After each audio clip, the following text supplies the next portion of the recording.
હે ગાઈસ, કેમ છો બધા? મજામાં છો? જો અત્યારે બપોરના 1 વાગ્યા છે રાઈટ.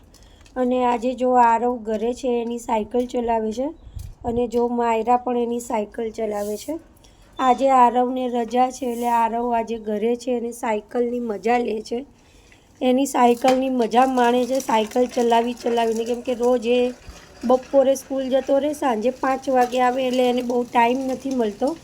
એટલે હમણાં 2 દિવસ એને રજા છે એટલે એને મજા પડી જવાની છે. કેમ કે 2 દિવસ સુધી એ કન્ટિન્યુ સાયકલિંગ જ કરશે. કેમ કે એની સાયકલની ચેન ઉતરી જાય છે. આજે એના પપ્પાએ કરી આપી છે એટલે આજે એને મજા પડી જવાની છે સાયકલ ચલાવવાની, રજા છે એટલા માટે. અને જો એની જોડે માયરા પણ આજે સાયકલ ચલાવે છે. અને અત્યારે બપોરના 1 વાગ્યા છે પણ અમારે જમવાનું બાકી છે. એ મનીષ બેઠા છે, એવું કહે છે હમણાં થોડીક વાર રહીને જમવા બેસીએ. તો મેં કીધું વાંધો નહીં, મેં કીધું થોડીક વાર રહીને જમવા આપણે બેસી જઈએ. તો જો આજે મેં કીધું હું બહાર બેસીને વિડીયો ઉતારું. તો જો આજે હું બહાર બેસીને વિડીયો ઉતારું. અને જો મારા ઘરની આજુબાજુ કંઈક આવો નજારો હોય છે.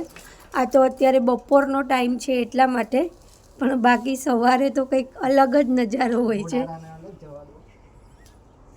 જોઈ લો ગાઈસ, અહીંયા આવી રીતના જ છે ઘર. અને અહીંયા હજી 2 જ ઘર બનેલા છે. જો આરવને કંઈ થયું એટલે આરવ રોવે છે, ખબર નહીં હવે એને શું થયું હોય. અને જો આરવ જો એની સાયકલ આ જો, અને જો પેલી બાજુ માયરા ઊભી રહેલી છે, જો એની સાયકલ ચલાવે છે. અને જો આ રીતનું કંઈક છે.